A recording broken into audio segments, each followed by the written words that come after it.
It's MCL, the beat with your host Mpoki Thompson. It's another great day, another great episode. So today we'll be talking about photography and filmmaking. We are with one of the most prominent photographers and filmmakers in Tanzania, Osse. Osse, karibu brother, at the moment. Thank you. Now let's talk a bit about your career. Can you just tell us in general, how does one get into photography to begin with? Personally, I didn't even plan it out. It was just something that I kind of it fell onto me. I was very passionate about art since I was young, and creating. So when I was making those, you know, car tires, and you take slippers, you make cars, and you go around the neighborhood. So I was always creating something when I was young. When I went to university, I started doing business for my degree, and at the time, Facebook was starting to trend in Malaysia.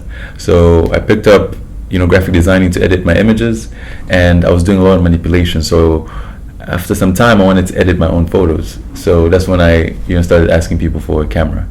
Okay. When I picked up the camera, I started, falling in love with the process, and I started being very interested with learning more about photography. So that's when the photography career started. Okay, but then you were studying something entirely different from photography. Totally, I was doing business computing, specializing in management. Okay, so how was the transition? Because now here you are already pursuing a degree, and then now you have this interest in photography, and then you have to focus more on photography. How did the transition start? So the transition, I didn't even notice that I was falling in love with photography as much, right? So I was still doing my business degree, and I was really focused on it, because before in my high school I didn't really do really well. So when I went into my degree, I wanted to really focus 150%. So I really worked hard, to join the student council, to the point I reached, the vice president's position. So I was really keen in education and, teaching myself, what I needed to learn from my business degree. But at the same time, on the sidelines, I was, learning about photography. So I was spending a lot of time on YouTube channels, checking different, photographers who were educating people for free. So I was studying through that, and then also through a lot of trial and error.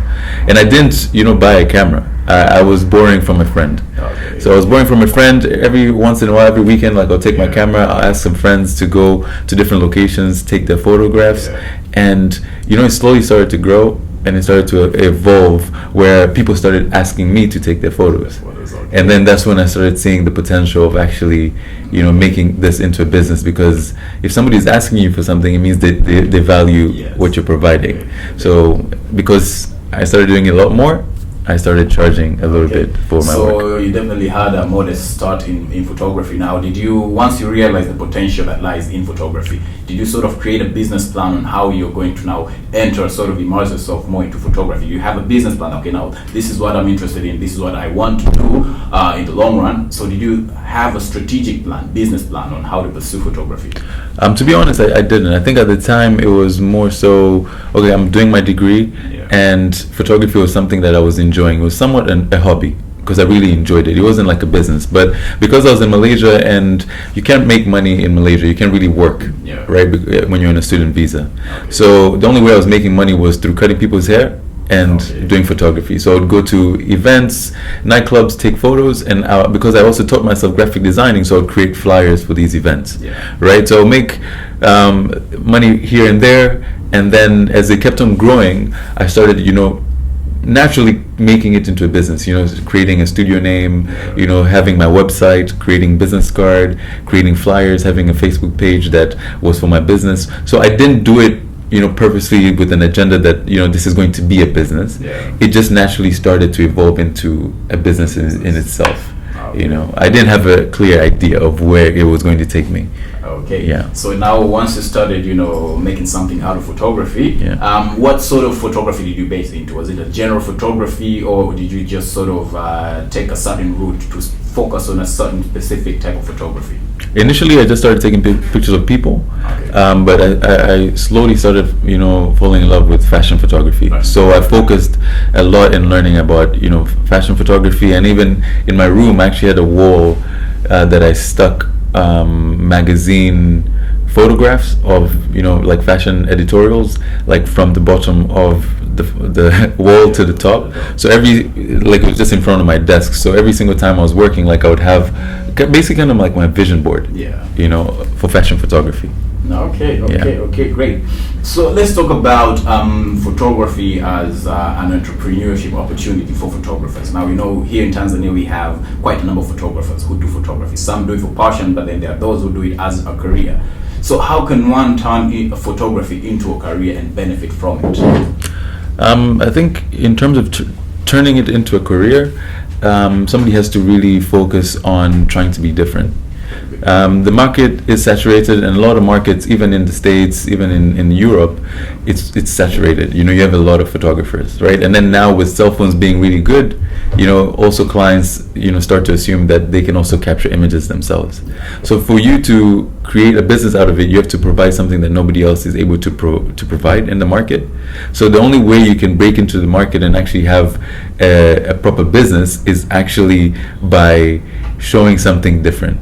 So what I would recommend is for somebody to actually create, personal projects in an area that, so for example, if you see certain images in, wedding photography, do the total opposite, or showcase a different style of wedding photography that will make clients say, hey, I want to shoot with this person, rather than what a lot of people do is that they see a photographer who's really good and then they say, I want to be exactly like them.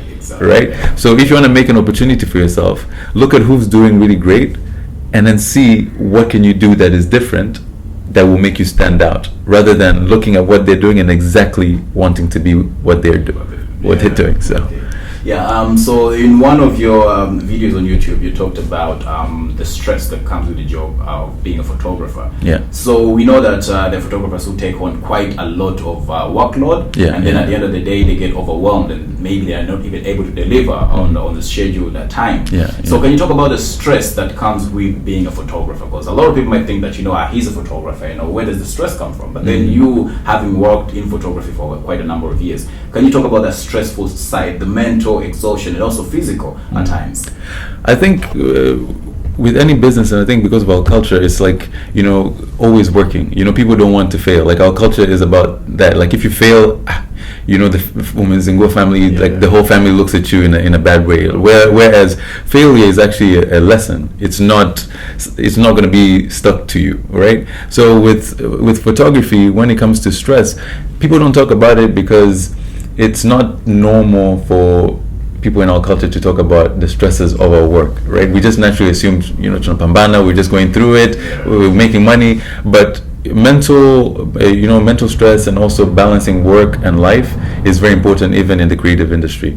So for me, like I try to speak about it because there isn't information about that. So somebody might think that, working constantly from Monday till Sunday is normal, right? So for me, when I started my business, working from Monday to Sunday every single week for every single month of the year was the normal thing. I'll be shooting, editing in the weekdays and shooting photographs, and in the weekend there'll be a wedding, and on Sunday there'll be a couple shoot or a family shoot, because somebody who's working at the office can only have a free time slot on Sunday. So there's a lot of stress because you never actually have a moment to sit down and think, because after shooting you're not done with the work. There's editing and then there's delivering. So there's a lot of stress to it because constantly you don't even have the freedom, for example, to post on Instagram, because the client will be like, hey, where are my pictures? Right? So where are my photos? So it starts causing a lot of stress. So to find that balance is really important. And from a client's perspective, they might not see where the stress might come from. But with every business or every career, there's positive sides to it and there's also negative sides to it. There's also like this norm where it's known that if you do a photo shoot with a photographer, don't expect to get your work on time. Kind of like what they do with is it the tailors, and then so with photographers, I've seen that. I've even seen memes like online whereby people are asking like, we did this photo shoot, I'm yet to receive my photos. So that goes to show that kind of maybe the photographer has a lot of workload that they haven't yet done. And so to deliver your work on time becomes a bit of a difficult thing to do. I think also the creative process process, and also I think the not implementing a professional side to the business, because a lot of people go into photography as a passion, right? So they don't really see it as a business, but to meet deadlines and to deliver work at a specific time frame and setting a contract where a client will sign and it says that after the shoot the images will be delivered on within 7 days, will be delivered within 14 days. So for me, I have those contracts set, so once the client signs that, they know after the photo shoot it's within 7 days. So where you have a client now being unprofessional and they'll be like, within 3 days, I'm excited about my pictures, I'm like, the contract states I'll give you images in 7 days, right? So it's just letting the client know that you're not your business. This is not just I'm clicking a photo and I'm having fun. Definitely. And just by having certain things set up, like contracts, it really helps. And that it does add value to your work as well. Very true. Yeah. So through your social media, and by the way, let's talk a bit about social media. You've used it as a platform that to sort of embed your business, what you do. You reach out to a lot of clients through social media. Yeah. Can you talk about the role of social media in the creative industry? Like, how well can a photographer or a videographer capitalize on social media to reach out to a wider audience? Because you seem to be doing it quite well. So initially, I actually thought like social media was a really great place to reach clients. And for example, Instagram initially was created, for, I would say even for photographers, whereby you showcase your work, and once you posted something, it will be seen chronologically, right? So now it's very different. It's the algorithm that decides whether this post is going to be seen by your followers, right? So for example, I have about 50K plus followers on Instagram, but if I post a photo, only 10% of that see it. Oh, okay. Yeah, because of the algorithm and also the way Facebook, because Facebook owns Instagram, the way they set up the system itself, right? So 10% will see out of the audience, because basically the algorithm lets them know what they should see. Okay. Whereas before, if I posted, it will show according to the timeline. Yeah. Right? So it's changed, and I think now the most important thing is to diversify. Right? To not only have your content in one platform. So once you have your content in different platforms, so for example on YouTube, you have your content in LinkedIn. So for example, if I'm into working with B2B, working with businesses and corporate, I would be sharing a lot of my content on LinkedIn. I wouldn't be sharing my content on only Instagram. I would also be sharing it on Facebook, because a lot of the older people are on Facebook and LinkedIn, right? They're not on Instagram, interacting to see photographers, right? So you have to use the social media platforms according to what type of photography service you're providing. I think it's really important. And then also in the same line, you always do dispense a lot of advice to young photographers through your social media. Can you tell us about the drive behind that? Like, what prompted you at the beginning to start, giving out advice to aspiring photographers and those who are already in the industry but are trying just to find the right footing in the trade? So what prompted you to start doing that? I think just going through the struggle of actually after setting up the studio, and then building this thing whereby I was thinking like the only goal was to be the most known, the best photographer, and then you reach that point where it feels as if you've reached there, whereby people know you, people want to work with you, and then it doesn't feel like the success that you thought it was, right? So like as I was working towards that career, I want to be known, I want to work with different people, and then reaching that place where it was that, I realized that the calling that I want to have is to be able to serve others, right? And in serving others, I will never be able to reach my goal. So I'll constantly try to reach there by, providing knowledge. So with providing knowledge, it's never going to end. So for me, being able to serve other people is going to allow me to have a goal that's bigger than me, which means that like I will constantly be trying to reach there, and the fact that it's not my personal goal, it means that even once I'm able to change somebody's life, the feeling is so much better than the feeling that you'd get when you're just trying to reach a goal for your own personal reasons. Yeah, definitely. Right. So what would you say is the best advice that you've been given in your photography journey, be it by someone or maybe you read it somewhere? So what's the best advice that you've encountered or come across along?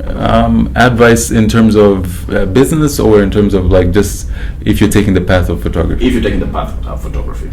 I think the best advice that I would give myself if I was starting out, would be to network more, to network with other people. And the second advice I would give somebody is that to think that they're the best, but to not think that they're better than somebody else. Okay. Right? It's good to think that you're the best because it's going to push you to work as hard as possible to, show why you're the best. Yeah. But it's not good to have that mentality that I'm better than everybody else, because it doesn't leave you room to network and work with other creators, because you're constantly thinking I'm better than this person. Yeah. So I would give that advice to somebody. Okay. Yeah. So I read one of your interviews that you did with a certain magazine where you name-checked a few homegrown talents, photographers here, such as Daniel Sinare, the Frank Papuchka, as some of the photographers whose work you admire in the industry. Now, do you think in the current state that the photography industry in Tanzania is in the right hands? It's heading towards the right direction? I think it's heading towards the right direction, but I feel there's a lot of people are in islands, of their own. Like there isn't, people aren't coming together, and I think the reason for this is because everybody's working towards a personal goal. Instead of looking at the industry and saying, what can I do for the industry that's going to change the industry forever? The moment we all start thinking in that way is when we're going to be able to change the industry and we're going to allow it to grow. But if all of us are thinking about our own personal gains, or how much money can we make for ourselves, we're never going to grow. No. And everybody's kind of thinking in that realm, rather than thinking, okay, cool, what am I going to leave behind when I finish this career? Like, if I die today, what have I done for photography? That's changing people's lives, changing creators' lives. And if the moment people start thinking that way, the industry is going to change drastically. Definitely. Yeah. So now let's talk a bit about filmmaking. Sure. Initially, you started out just as a photographer, being a photographer, but then later you had to sort of transition and incorporate filmmaking in the trade as well. Yeah. So can you tell us the reason behind your decision to get more into filmmaking and sort of try to embed the two, like photography and filmmaking, and then move forward in that direction? So initially, the reason why I actually transitioned is because I started hating photography. I started hating photography because it reached a point whereby I wasn't doing it. I wasn't enjoying the process of capturing images, and also I was capturing photography in a genre that I wasn't necessarily passionate about. Which was like weddings and family portraits, maternity shoots. These are things I can do, but it's not necessarily things I enjoy, creating, right? So because at the time I had a studio and I had to take care of people and pay for their salaries, I had to do a lot of the things that I really didn't enjoy doing. So when I transitioned and I closed down the studio and I focused on actually doing the things I enjoyed to do and enjoyed to create, I said, let me take a break from photography and let me learn something new. Because photography no longer was like a hobby or a passion anymore. It started becoming like a job. Right? So I said, let me start teaching myself filmmaking. And the best way I was able to teach myself was by creating these YouTube vlogs, where I'm showcasing my experience. I'm going somewhere, and that's how I started teaching myself film. By challenging myself, can I make these videos? Okay.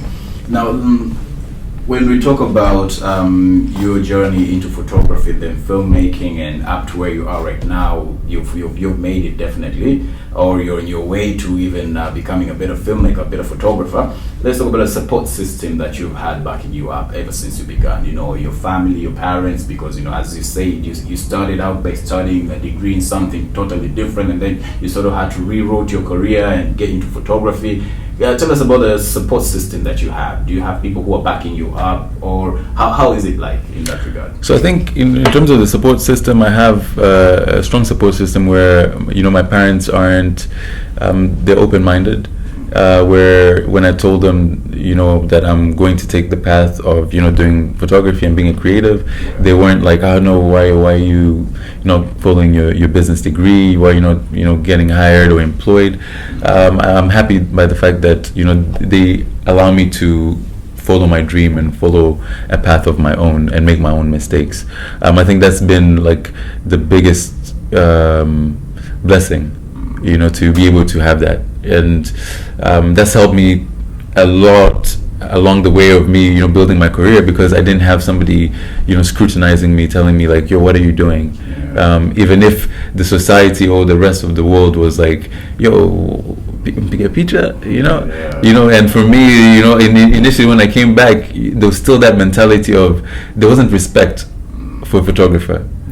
So even in me trying to, be a good photographer, be a great photographer, my goal wasn't actually to be a great photographer. My goal was, I want, somebody sitting at an office, somebody wearing a suit, a corporate person, I want them to look at me and give me the same respect. The same respect, indeed. So that was actually my driving force of when I got back and I wanted to build my photography business. So having that support from my parents, having that support from my sisters, where they just allow me, they believe in me, they don't, push me down. They're like, yo, you're going with this, we support you, you hustle, but it's not going to be like, hey, Shikaela, you gotta do the hard work. And even when I let my parents know that I'm doing photography, it was actually after 2 years of me doing it without telling them. So I had, built my own business, hustle, bought my own camera, by doing event photography, at 3 a.m. at night, just to buy myself a camera, right? And then when I was finishing my degree, that's when I told my parents that, guys, here's my website, this is my portfolio, these are the jobs that I've been doing, this is what I'm interested in doing as a business choice. What was the impression? They couldn't believe it, because they've never seen that side. They didn't know at all.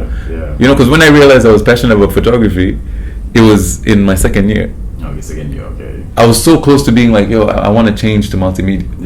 But I was like, I didn't do well in high school. What my parents are gonna? What do you say? Definitely. So if we look at some of the few challenges that photographers face, because let's say in the music recording industry, we've heard of cases where the guys who do the videos, they say that getting good or getting the license to do a video shoot at certain locations in Tanzania is quite a challenge. That's why they prefer going abroad to South Africa and where else to do the video shoots. So when it comes to photography, are there any major restrictions in terms of the places or the scenes, the scenery that you can you as a photographer go and you just start taking your photography? Now that's one part of the challenges. What are other challenges that you think photographers here in Tanzania face in the industry?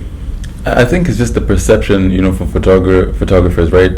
So, for example, if I'm in Dar, it's like an urban city, so people are doing their own things, but also they're knowledgeable, right? So you walk around with your camera, you try to take a picture of somebody, they'll be like, hey, why are you trying to take my photo?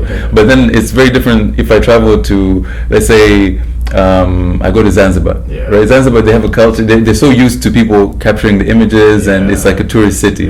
So it's really dependent on the location, and also it's dependent on the style of photography that you're doing, right? So if I was doing street photography, I would obviously find maybe a lot of obstacles, right? Like I cannot shoot in specific areas because it's a government building, a lot of different things, right? But I think like now it's becoming a little bit more free because a lot of the government buildings are moving to the Dodoma.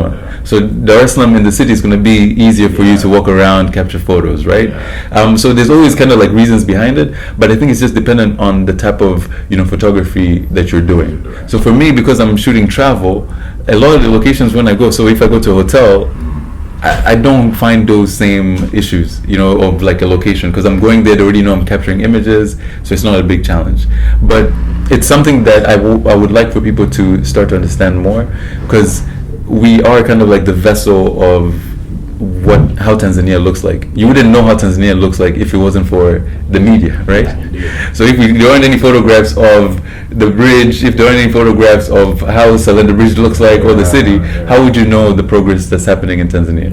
True. So, okay. So what would your advice be to someone right now who wants to get into photography and pursue it as a career, considering the current environment in Tanzania? I would say that they should go for it.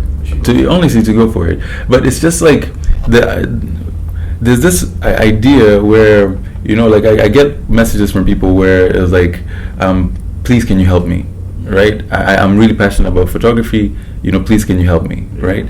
I understand, you know, there's a lot of different challenges in joining like photography in any business, because there's always an investment capital.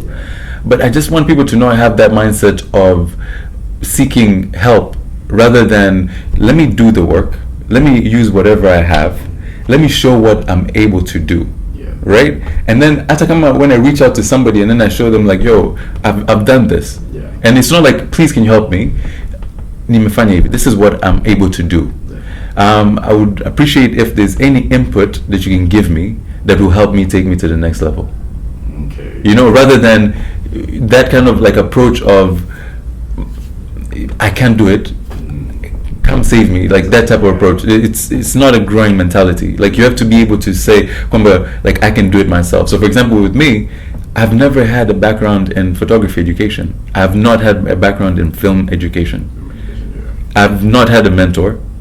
So all this is YouTube. Wow. It's going on YouTube. Okay, I need to make a video that is slow motion. How do I do it? How do you do it? Yeah. Then I learned, you have to shoot at 120. Can my camera shoot 120? No, it cannot. Which camera shoots at 120 frame? Okay, this camera. Okay, so how much is this camera? You have to do the research. So the problem is that now everybody wants kind of like, I want to be a photographer, but I want to be a photographer and I want to be a great photographer in 2 months. That's the problem. Like they don't want to go through the process. The process. Yeah. I'm sitting here with you to have this honor, to have a conversation with you after nearly 9 years of my life in photography and film. Yeah. Okay. So it is a journey. It's a long journey. They have to persevere and be patient. Okay, so that's a wrap. You were with me, Mpoki Thompson. We had a great chat with Osse, and we talked about photography and filmmaking in Tanzania. And as he said, the future looks bright in photography and filmmaking. So till next time, catch you later. Subscribe MCL Digital.